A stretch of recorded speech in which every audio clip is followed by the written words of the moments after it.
வாழ்க வையகம், வாழ்க வளத்துடன் உலகெங்கும் இருக்கும் பக்தி இன்ஃபோ தமிழ் அன்பர்களுக்கு டாக்டர் டிவைன் தினேஷன் அன்பான வணக்கங்கள்.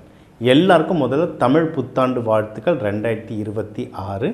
இது பேர் பராபவ வருஷம், தமிழ் வருடம். சரிங்களா? இந்த புது தமிழ் புத்தாண்டில் யார் யாருக்கு என்னென்ன நல்லதாக நடக்க போகுது, யாருக்கு நல்ல வேலை கிடைக்க போகுது, யாருக்கு திருமணமாக போகுது, யார் நல்ல பிஸ்னஸ் பண்ணலாம், யாருக்கு லவ் செட் ஆகும், யாருக்கு குழந்தை பிறக்கும், யார் வண்டி வாங்கலாம், வீடு வாங்கலாம், வேறு எந்தெந்த விஷயத்தில் நீங்கள் கவனமாக இருக்கணும், அதுக்கு எந்தெந்த தெய்வத்தை வழிபடணுன்றதெல்லாம் சொல்ல போகிறோம். அதுக்கு முன்னாடி இந்த வருஷத்தை பற்றி சின்னதாக ஒன்று தெரிஞ்சுக்கலாம். இது ரொம்ப ஆன்மீகமான வருஷங்க. இன்னொன்று, இந்த ஒவ்வொரு வருஷத்துக்கு ராஜா மந்திரின்லாம் இருக்கும். இந்த வருஷத்துக்கு ராஜா யாருன்னா குரு, மந்திரி செவ்வாய், சேனாதிபதி சந்திரன். இந்த காம்பினேஷன் என்ன நடக்கும்னா, உலகத்தில் நிறைய கவர்னன்ட் பாலிசிஸ் சேஞ்ச் ஆகும், முக்கியமாக இந்தியாவில். சரிங்களா? இன்னொன்று, நிறைய பண தட்டுப்பாடு, அதிகமான மழை பெய்யறதுலாம் நிறைய விஷயம் இருக்குது. இது எல்லாத்தையும் நான் கலந்து உங்களுக்கு உங்கள் ராசிக்கு சொல்ல போகிறேன். உலகத்தில் என்ன நடந்தாலும் முக்கியம் நமக்கு என்ன நடக்க போகுது அதையும் இந்த ராசியில் சொல்ல போகிறேன். ஒவ்வொன்றா பார்த்துட்டு வரலாம் வாங்க. கும்பராசி, கும்ப லக்னம், சூப்பரான டைம். நீங்கள் கடைசி 5 வருஷத்தில் நம்ம கஷ்டப்பட்டதையும் கடைசி 5 மாதம் வரலாம், லாஸ்ட் 5 மாதம் ஓரளவுக்கு பெட்டராக இருக்குது. ஏன்னா குரு பகவான் நம்மளை பார்த்துட்டு இருந்தார்.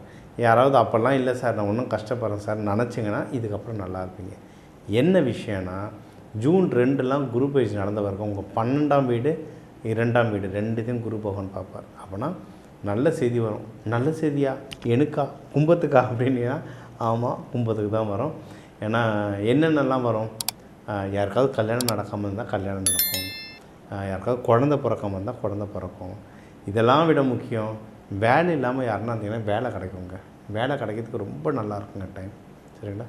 வேலையில் இருக்கிறவங்க தக்க வச்சுக்கிட்டவங்க அதில் முன்னேறத்துக்கு, ப்ரமோஷன்னா கோவப்படுவீங்க, சேலரி ஆகிக்கினா கோவப்படுவீங்க. ஏன்னா 5 வருஷமாக எதுவும் கிடைக்கல, ஆனால் இந்த தடவை ட்ரை பண்ணுங்கள். எல்லாம் டைம் தாங்க, எல்லாருக்குமே டைம் தான்.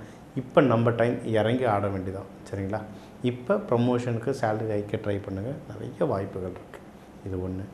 மனத்தெளிவு வரும், சரியான மைண்டு கிளாரிட்டி. ஏன்னா இந்த 5 வருஷம்லாம் ஏன் வாழ்கிறோம், என்ன பண்ணுறோம், எங்கே போகிறோம், காலையில் என்ன சாப்பிட்டோன்றது கூட ஞாபகம் இருக்காது. அந்த மாதிரி ஒரு நான்லாம் பார்த்தேன். எனக்கு தெரிஞ்ச ஒரு கும்பலாம் பேண்ட்டை திருப்பி போட்டு போயிருந்தாண்டே, என்னடா ட்ரெஸ்ஸை ஒழுங்காக போடுறானா, அடப்போடா அப்படின்ற மாதிரி போயிட்டு இருந்தானுங்க. இதெல்லாம் என் லைஃப்பில் பார்த்த விஷயங்கள். அதெல்லாம் தொலைஞ்சு மைண்டு கிளாரிட்டி, நான் என்ன பண்ணுறேன், என்ன பண்ணணும், என்ன ஸ்ட்ராட்டஜி பண்ணால் நான் ஜெயிக்க முடியும், அந்த கிளாரிட்டி மேப் போட்டு ரூட் போட்டு ஸ்கெட்சு போட்டு தூக்குவாங்க கும்போம். டைம் சூப்பராக இருக்குது. இன்வெஸ்ட்மெண்ட் பண்ணுங்கள். இன்வெஸ்ட்மெண்ட் பார்த்துக்க நிறைய வாய்ப்புகள் இருக்குங்க. கையில் காசு இல்லைனாலும் சின்ன வெள்ளி காயின், தங்க காயின், வீட்டில் அன்வான்ட் திங்ஸ் நிறையா இருக்கும், அதெல்லாம் கடையில் தூக்கி போட்டு அதை எடுத்து இன்வெஸ்ட்மெண்ட் பண்ணுங்கள். என் வீட்லேயே அவ்வளோ இருக்குது, அவ்வளோத்தையும் கழிச்சிட்ருக்கேன். கழிச்சிட்டு எது எனக்கு தேவையோ அதெல்லாம் வாங்கிட்டுருக்கேன். அதுவும் ஒரு விதமான இன்வெஸ்ட்மெண்ட் தான். பணம் இல்லையா, அறிவில் போடுங்க. புதுசாக என்ன கற்றுக்கோங்க, புதுசாக என்ன படிங்க. யூடியூப்பில் அவ்வளோ விஷயங்கள் இப்போ நம்ம சொல்லி தரத்துல இதெல்லாம் ஒரு படிப்பின மாதிரி தான். நீங்கள் இதை ஒழுங்காக ஃபாலோ பண்ணதால பாதி ஜாதகம் பார்க்குறது எப்படின்னு கற்றுக்கலாம். சரிங்களா? அதனால் யூடியூப்லேயே நிறைய உங்கள் தொழில் ரீதியாக படிங்க, அறிவில் இன்வெஸ்ட்மெண்ட் பண்ணுங்கள். இது அதுக்கப்புறம் தொழில் வாய்ப்புகள் ரொம்ப சூப்பராக இருக்குங்க. தொழில் முன்னேற்றங்கள், தொழிலில் ப்ராஃபிட் வர்றதுக்கு, அது மூலயமா வெளிநாடு வெளியூர் போகிறதுக்கு, அது மூலிமா ஃப்ரெண்ட்ஸு சர்க்கிள், ரொம்ப அறிவார்ந்த மக்களோட சர்க்கிள் வர்றதுக்கு, இதுக்கெல்லாம் பயங்கரமான வாய்ப்புகள் இருக்குது. ரொம்ப ரொம்ப ரொம்ப சூப்பராக இருக்குது. செம்ம சார். நான் இதில் சார் கவனமாக இருக்கணும், கல்யாண விஷயம். இந்த கும்பத்தில் நிறைய பேர் ஹஸ்பண்ட் ஒய்ஃப்குள்ளே கொஞ்சம் அன்கம்ஃபர்டபுள் வந்திருக்கும். ஒத்துமையாக இருக்கவங்களுக்குள்ளே ஏதாவது உடல் ரீதியாக ஏதாவது இஷ்யூஸ் இருக்கும். இது எல்லாமே கொஞ்சம் சரி பண்ணணும். அதுக்கு நான் தெய்வ வழிமுறைகள் நான் சொல்கிறேன், வழிபட வேண்டிய முறைகள் கடைசியாக சொல்கிறேன். அதுக்கு முன்னாடி கல்யாணம் யாருக்காவது தள்ளி போடுது அப்படின்னு நினச்சிங்கன்னா, நான் உங்களுக்கு எப்பவுமே சொல்ல, புதன், வியாழன், வெள்ளி. புதனில் புதன் ஹொரை, வியாழனில் குரு ஹொரை, வெள்ளியில் சுக்கிர ஹொரை. இந்த டைமில் போயிட்டு பொண்ணு மாப்பிள்ளை வீடு பார்த்துட்டு இருந்தீங்கன்னா சக்ஸஸ் ஆகிறதுக்கு நிறைய வாய்ப்புகள் இருக்குது. இது ஒன்று. ஏற்கனவே கல்யாணம் ஆனவங்களுக்குள்ளே ஏதாவது கஷ்டம் போய்ட்டுருக்குன்னா சுக்கிரனை நல்லா ஆக்டிவேஷன் பண்ணுங்கள். சுக்கிரன் ஆக்டிவேஷன் பண்ணுறதுலாம் நம்ம நிறைய டிப்ஸ் சொல்லியிருக்கோம். உங்களது இது காற்று ராசி, நல்ல அந்த எசென்ஷியல் ஆயில் வீட்டில் ஜாஸ்மின், லாவெண்டர், ரோஸ் இந்த மாதிரி நல்ல எசென்ஷியல் ஆயில் யூஸ் பண்ணுங்கள். ஆஃபீஸில் சாண்டல்வுட், மின்ட், துளசி, பசில் இந்த மாதிரி எசென்ஷியல் ஆயில் யூஸ் பண்ணுங்கள். இதில் உங்களுக்கு புரியல தெரிஞ்சுக்கணும்னு தனியாக கால் பண்ணுங்க, நான் டீட்டெயிலாக சொல்கிறேன். இதில் அரோமா தெரப்பி கீழே வரும்.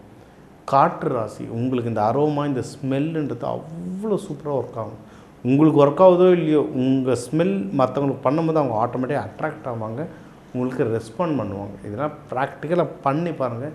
நூற்றுக்கணக்கான ஸ்டூடெண்ட்ஸ்க்கு இதெல்லாம் ப்ராக்டிக்கலாக பண்ணி ரிசல்ட் எடுத்த ஒரு கான்ஃபிடென்ஸில் பேசுகிறேன்.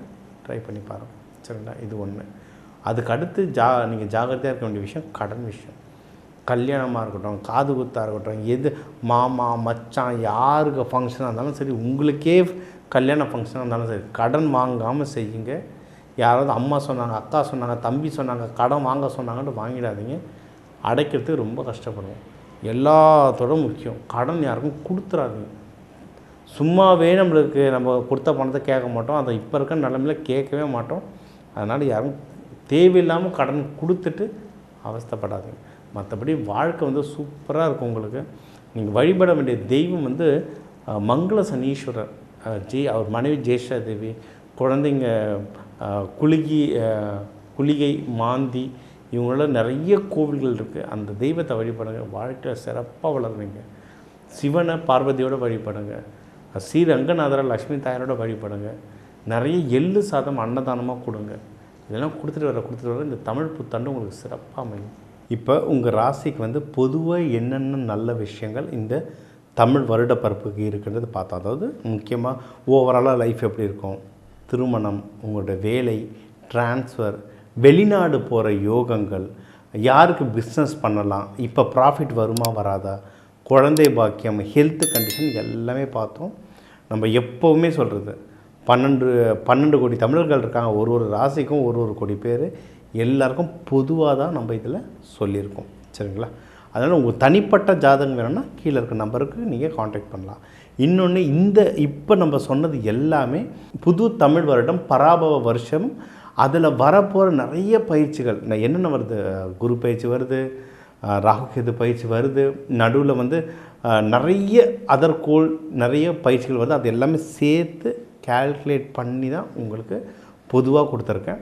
இதில் இந்த தெய்வ வழிபாடுகள், எந்த முறைகள், பரிகாரங்கள், இது ஸ்பிரிச்சுவல் மட்டும் இல்லைங்க, சயின்ஸாகவும் நிறைய கொடுத்துருக்கேன். இதில் உங்களுக்கு விதைகள் வச்சு என்னென்னலாம் பண்ணலாம். நம்ம இதில் அஸ்ட்ராலஜியை தாண்டி சில தாந்திரிக பரிகாரங்களும் உங்களுக்கு சொல்லியிருக்கேன். சரிங்களா?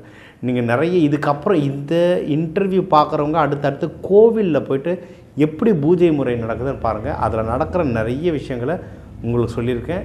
உள்ளம் பெருங்கோயில், ஊனுடம்பே ஆலயம். இந்த உடம்பை கோயிலாக ஆக்கிற ஒரு முயற்சின்னு சொல்லலாம் இந்த இன்டர்வியூ. இன்னொன்று, இந்த புது வருஷத்தில் பஞ்சாங்கத்தில் என்ன சொல்கிறாங்க அப்படின்னா, நிறைய உணவு தட்டுப்பாடு வரும்ன்றாங்க. அதாவது உணவு இல்லாமல் அவஸ்தை இல்லை, உணவு இருக்கும். ஒரு இடத்துலேருந்து இன்னொரு இடத்துக்கு ட்ரான்ஸ்ஃபர் பண்ண முடியாது. கப்பல் நிறுத்துவாங்க, என்ன சொல்கிறது, ஃப்ளைட்டுகள் நிறுத்துவாங்க, டிரான்ஸ்போர்ட்டேஷன் நிறுத்துவாங்க. அதனால் எல்லாருமே உணவை வீணாக்காமல் சேமிக்கிற வழியை பாருங்கள். இது ஒன்று. இன்னொன்று, தங்கம் வெள்ளியெலாம் நல்ல உயரம். நான் அதுதான் வருஷம் ஏறிந்தானே சார் போகுதுன்னு சொல்கிற மாதிரி இல்லை, ரொம்ப அதிகமாக உயரும். நிறைய உலகத்தில் நிறைய ரூல்ஸ் சேஞ்ச் ஆகும். அதனால் இருக்கிற காசை எவ்வளவு சேமிக்க முடியுமோ அவ்வளவும் நீங்கள் சேமிக்கிற வழியை பாருங்கள். இது ஒன்று. இன்னொன்று, மழை. இந்தியாவில் நார்த் இந்தியா, சவுத் இந்தியா பார்க்கும்போது பஞ்சாங்கம் பிரகாரம் நார்த், பீகார், ஒரிசா தான் பேய் மழை இருக்குன்னு சொல்லியிருக்காங்க. ஆனால் சவுத்து சைடுமே ரொம்ப அதிகமாக இருக்கும் மழை. முக்கியமாக சென்னை, விழுப்புரம், கடலோர பகுதிகளெல்லாம் பெய்கிற மழை அப்படியே கடலில் போய் சேர்த்துரும். அந்தளவுக்கு அதிகமாக இருக்குன்றாங்க. அப்போ விவசாயிங்கள்லாம் அதுக்கு ஏற்ற மாதிரி பயிர்கள் நீங்கள் மெயின்டைன் பண்ணிங்கன்னா சூப்பர். சரிங்களா? இப்போ இந்த சனி பயிற்சி, குரு பயிற்சி இதெல்லாம் ஓகேங்க, இதெல்லாம் காலம்பூரா வந்துட்டு தான் இருக்குது, ரைட். ஆனால் நமக்கு அந்த கிரகத்தோடு எப்படி அலைன் ஆகணுன்றது தெரிஞ்சால் வாழ்க்கையில் ஜெயிச்சிடலாம். ஒரு கிரகத்துக்கு ஒரு விதைகள் இருக்குது, கலர் இருக்குது, நறுமணம் இருக்குது. நம்ம மோஸ்ட்லி தெய்வங்களை பற்றி சொல்கிறோம், நிறைய இது நிறைய பரிகாரங்கள் இருக்குது. சரிங்களா? இதெல்லாம் நிறைய நான் கிளாஸாகவே சொல்லி தந்துட்டுருக்கேன். இதெல்லாம் நீங்கள் எடுத்து ப்ராக்டிஸ் பண்ணும்போது அவ்வளோ ரிசல்ட் வரும். நீங்கள் யூடியூப்லேயே போடுங்க. முடிஞ்ச அளவுக்கு இதில் சக்ஸஸ்ஃபுல்லாக வரவங்களாம் ஒரு நாள் நம்ம இதே சேனலில் அவங்க இதை எப்படி பயன்படுத்தி முன்னேறினாங்கன்றதையும் ஒரு நாள் வீடியோ எடுத்து போட முடிஞ்சால் நம்ம அதுவும் ட்ரை பண்ணுவோம். நம்ம இல்லை இந்த தமிழ் வருடப்பருப்பு பயன்கள் இது எல்லாத்தையும் நல்லா கேட்டு இம்ப்ளிமெண்ட் பண்ணி ரிசல்ட் எடுங்க. இதை கேட்டு நல்லது என்னென்ன நடந்திருக்கோ அதை கமெண்ட்டில் போடுங்க. எல்லாருக்கும் அது ஒரு உற்சாகத்தை தரும். வாழ்க வளத்துடன்.